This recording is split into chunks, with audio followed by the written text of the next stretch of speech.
Now for running the register, your scanner, you'll pick it up. As you can see, it's a wireless scanner.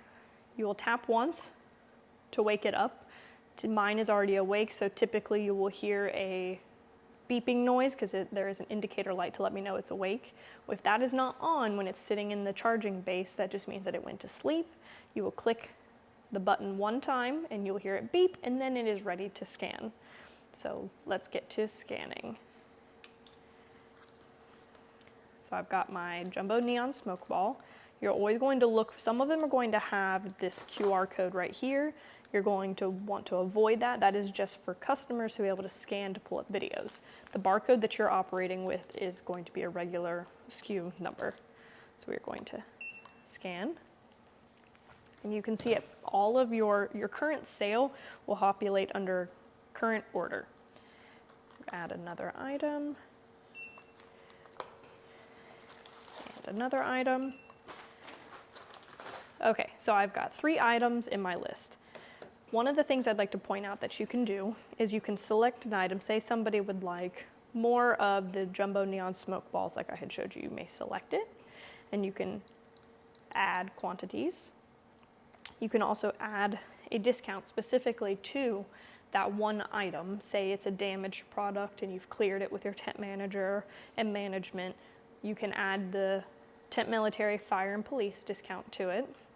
Or if you're wanting to add the whole discount to the whole order, I will get to that in a moment. So say somebody wanted 8 of the jumbo neon smoke balls, you would hit done. Say somebody is now looking at their order and like, oh no, that's too many. I want to remove the gold sparklers.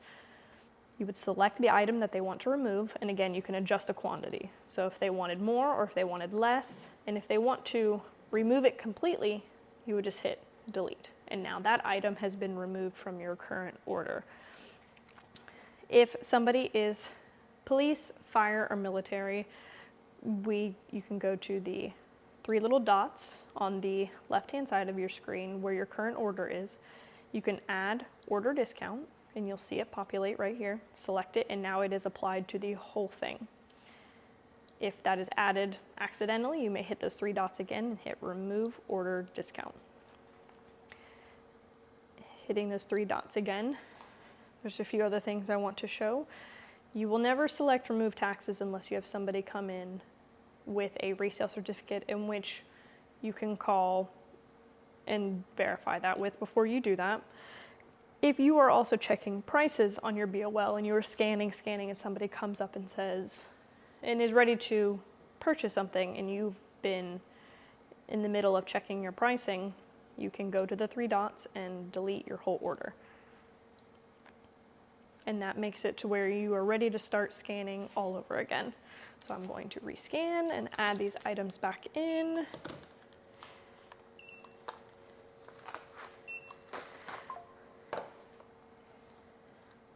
Also, another thing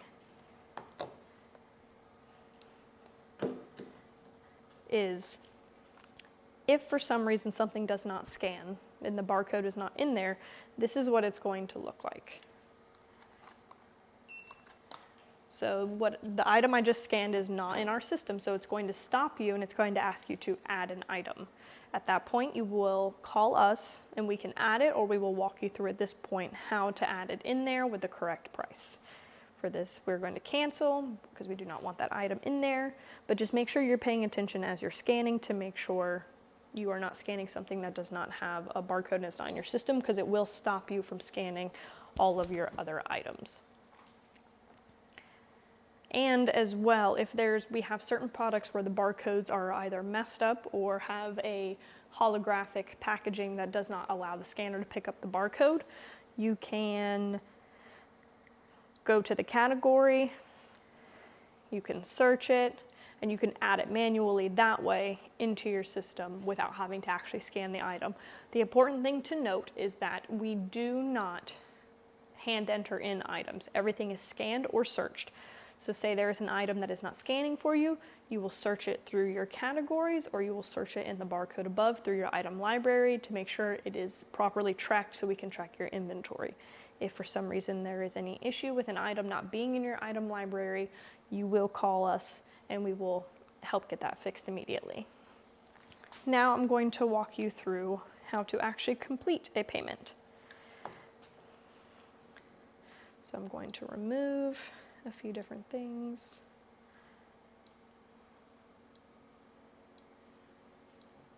Okay, so now your customer is ready to pay. We will hit pay. So you can do cash or you can do charge on the card. So a way to do cash is the Clover system will populate the most common amounts for people who are going to be paying in cash, or you can always select custom and type in the amount that you are receiving. And if it's a card, you will hit charge. And as you can see, you can swipe up top. So you can swipe up top, or you can insert in here for card. So if the customer hands you their card, you just insert it in there, or if they have a chip, they can tap to pay.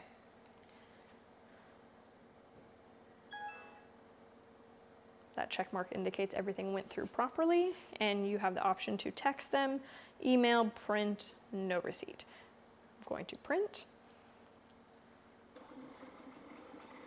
and you will see that it comes off through the back, rip off, and you can hand them their receipt.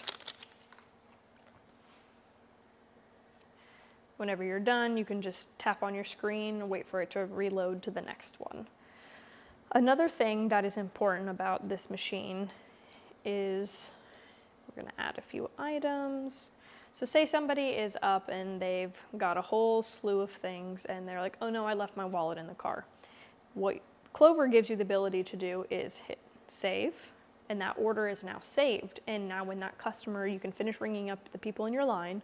When that customer is finished, you can hit the center circle and it brings you back to the home screen.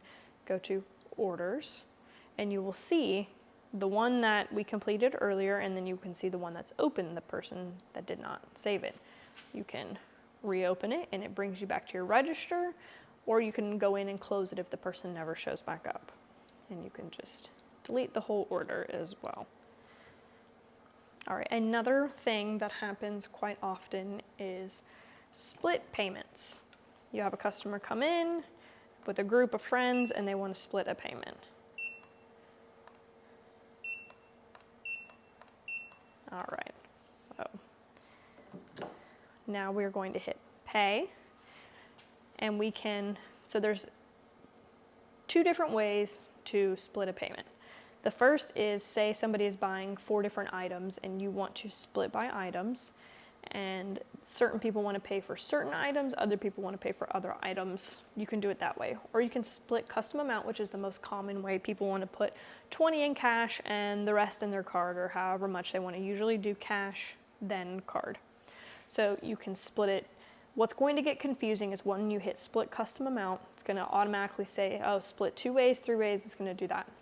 You do not want to do that. You want to hit custom, and now you're going to put in the amount that the person wants to pay in cash versus on their card. So for this example, our customer is going to give us $3 pay, and now they are paying either cash or card. In this example, for this, we're going to cash. So now they are going to pay that $3 in cash, which you will put in your register, close it back up, and now you will hit take next payment. The important thing is that you hit take next payment so that you don't close out. Now the rest is going to go on the card, and we're going to hit pay.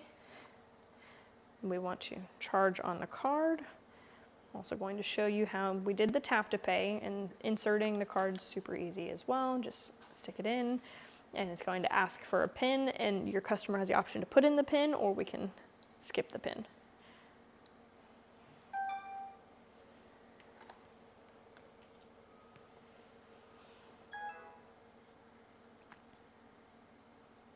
And we are going to print the receipt. The customer would like a receipt and they do not want it texted or emailed. They would still like a hard copy printed. You can hit your circle button. That gets you back to your home screen. You can go to transactions, and we're going to see where all the transactions went. We're going to go to the most recent one we did, and we can go to receipts, and it's going to give us that receipt screen again. It's going to give us the option to print it for them, or the other options of texting or emailing. And sometimes that might be your only option. If you've run out of paper for any reason, you can always provide a customer receipt through text or email. But this is how you would do it if the printer wasn't working while the customer was there and they wanted a printed receipt. And you'll see it says reprint on it.